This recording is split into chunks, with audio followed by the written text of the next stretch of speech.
Introducción. Concepto. Son elementos a partir de los cuales se construye el pensamiento proposicional, proporcionando así un medio para comprender el mundo. Los conceptos se usan para interpretar el curso de nuestra experiencia, clasificándola como algo que es de algún tipo particular y relacionándola así con el conocimiento previo. La noción de concepto es central para la mayor parte de las ciencias cognitivas, según James Hampton.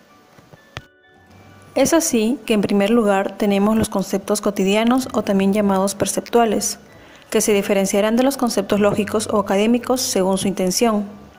Por ejemplo, el concepto perro tiene como intención el sonido, forma, color, movimiento, tamaño y textura, y en cuanto a su extensión a los ejemplares boxer, terrier y bulldog, que hacen referencia a las razas de perro, mientras que los conceptos académicos o lógicos, guiados por el ejemplo mamíferos, tienen como intención amamantar a sus crías, y como extensión a los ejemplares perro, vaca y delfín.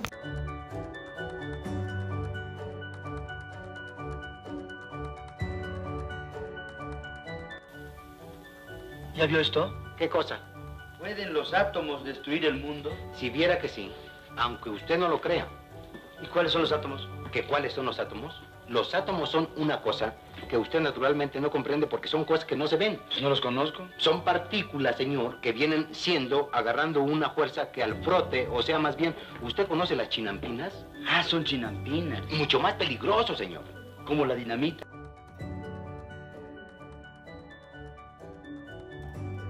¿Qué es el átomo?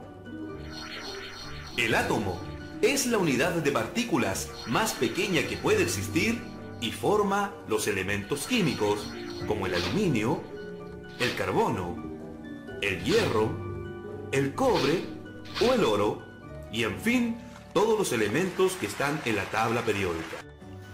Los conceptos cumplen con funciones como categorización, aprendizaje, memoria, deducción, explicación y resolución de problemas, generalización, inferencias analógicas y comprensión y producción del lenguaje. Categorización. Es un proceso por el cual entidades distintas son tratadas como equivalentes. Es una de las actividades cognitivas fundamentales y omnipresentes. Es fundamental porque la categorización nos permite comprender y hacer predicciones acerca de los objetos y sucesos de nuestro mundo. Los conceptos son las representaciones mentales de las categorías, según Douglas Medin y Cynthia Aguilar. Aquí tenemos un ejemplo de categorización conceptual de fuerza, cuya intención va a referirse a los rasgos, propiedades y dimensiones, mientras que la extensión se caracterizará por los tipos, en este caso gravitacional, electromagnética y nuclear. Problema de investigación. ¿Cómo se forman los conceptos? Marco teórico.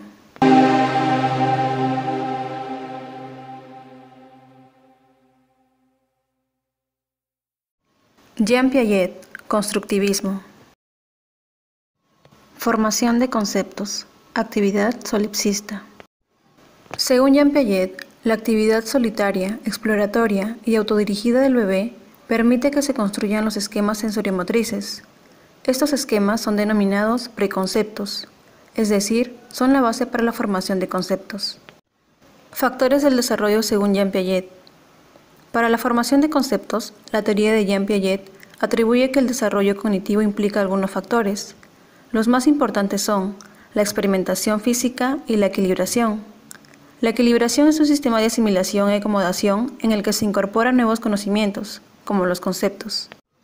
Crítica al constructivismo solipsista de Jean Piaget. Según Fodor, los esquemas de asimilación y acomodación no pueden explicar el desarrollo cognitivo y el cambio conceptual. Por lo tanto, la teoría de Jean Piaget tiene una paradoja del desarrollo.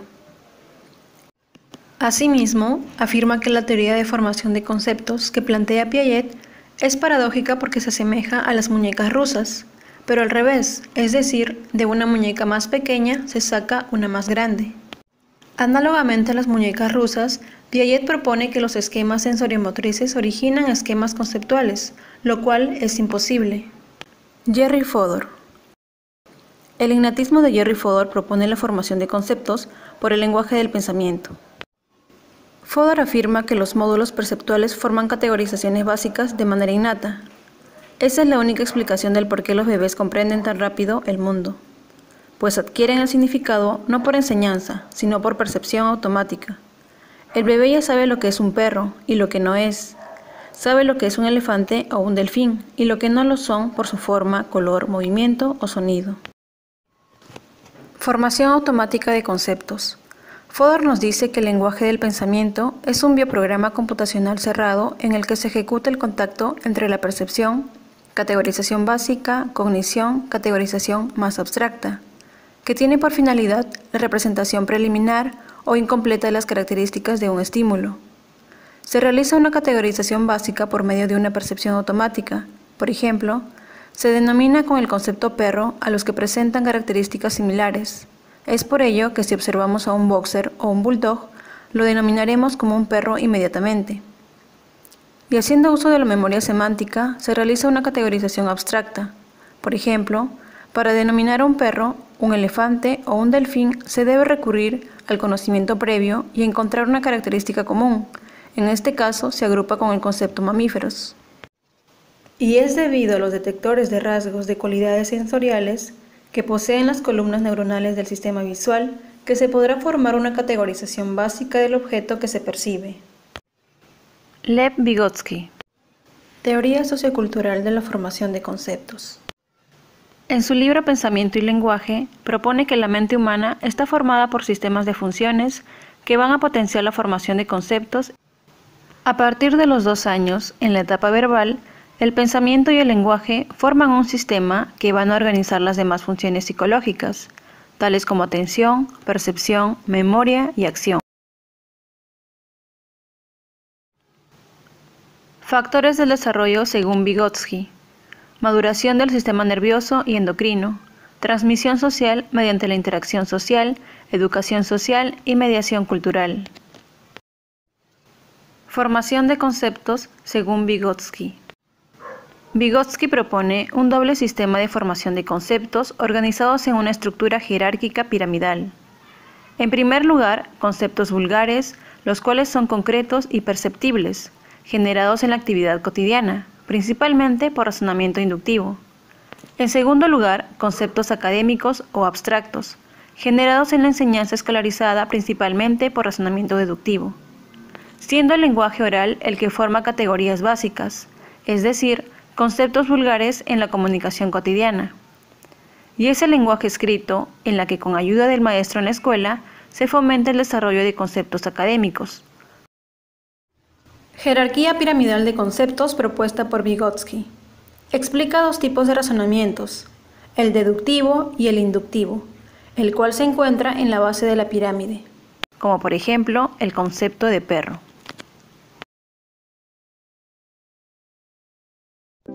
Análisis ontogenético de la formación de conceptos. Vygotsky plantea que el desarrollo cultural del niño aparece 2 veces, primero en el plano social y después en el plano psicológico. Primero aparece entre personas, como una categoría interpsicológica, y luego dentro del niño como una categoría intrapsicológica, siendo igualmente válido en la relación a la explicación de la formación de conceptos. Análisis microgenético de la formación de conceptos.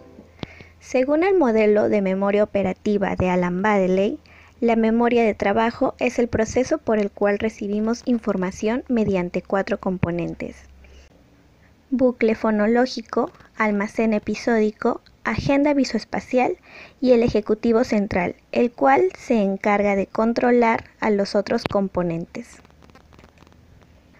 El bucle fonológico almacena aquello que oímos y repetimos, es decir, todos los sonidos asociados al lenguaje.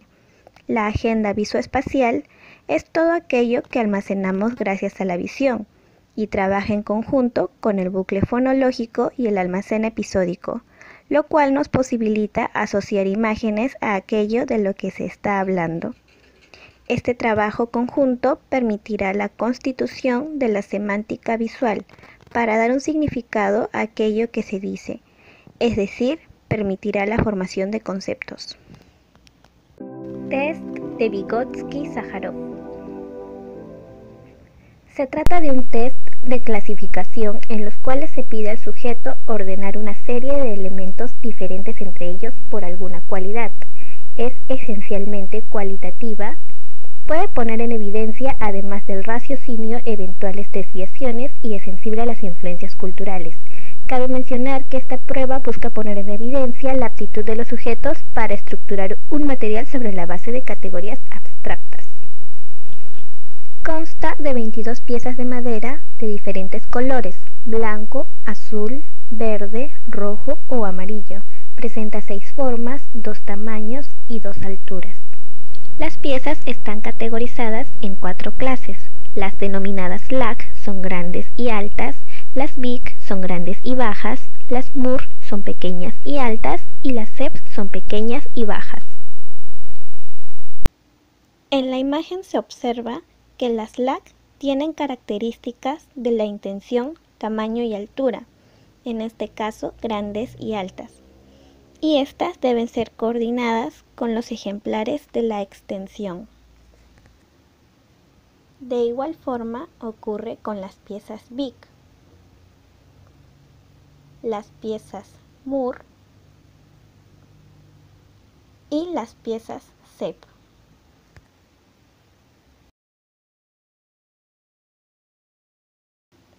Por lo que la tarea del evaluado consiste en que debe descubrir las 4 clases de piezas sin ver las sílabas, y una vez agrupadas cada una en la esquina de un tablero, estas deben ser de la misma sílaba. Por ejemplo, si al voltear las piezas de un grupo y todas tienen la sílaba LAC, esto indica que el evaluado descubrió la regla de formación con la palabra LAC. De igual forma debe ocurrir con los otros 3 grupos.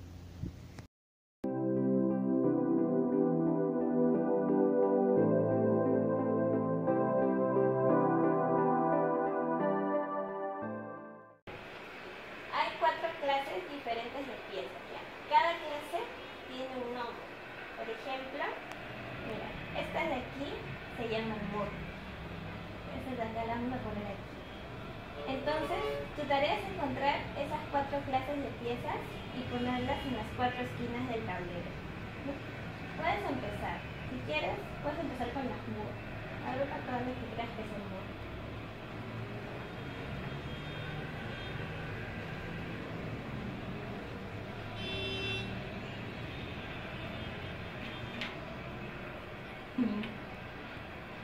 Ya. Por ejemplo, esta de aquí se llama C. Es otra clase de pieza. Entonces vamos a ponerla aquí. Puedes intentar agrupar de nuevo todas las que son MUR o puedes empezar con la C.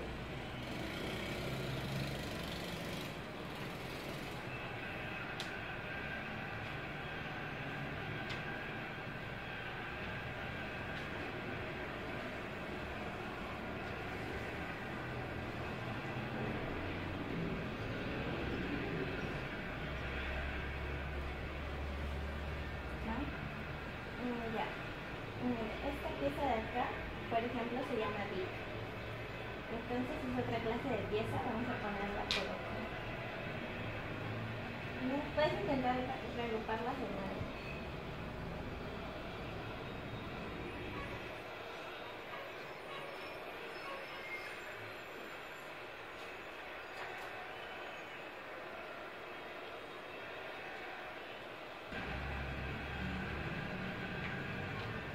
¿Esto lo puedo sacar? Ya.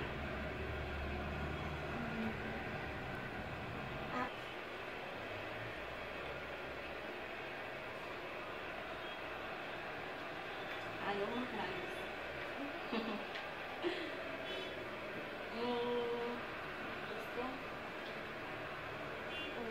Todas estas piezas de aquí son LAC. Ahora puedes intentar buscar todas las que creas que son MUR. O puedes intentar con la cédula.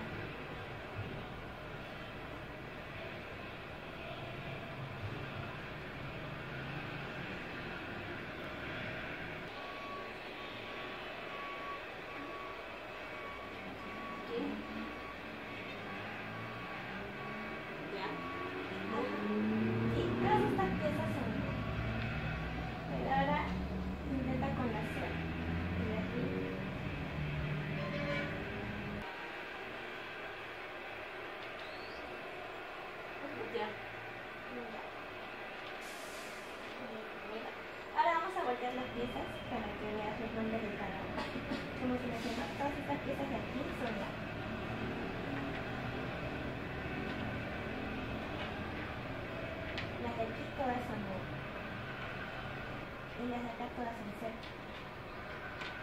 Estas de aquí todas son.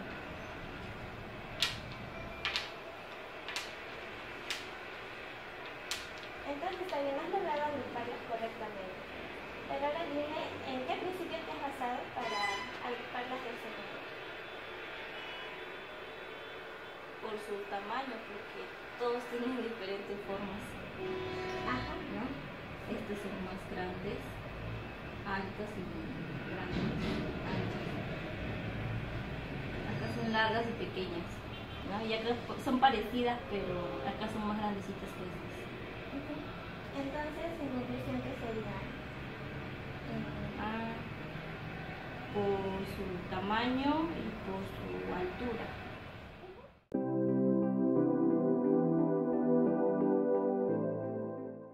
En este caso, se evaluó a un paciente con esquizofrenia, pero que por reglamento del hospital no se pudo obtener fotos o videos de la aplicación.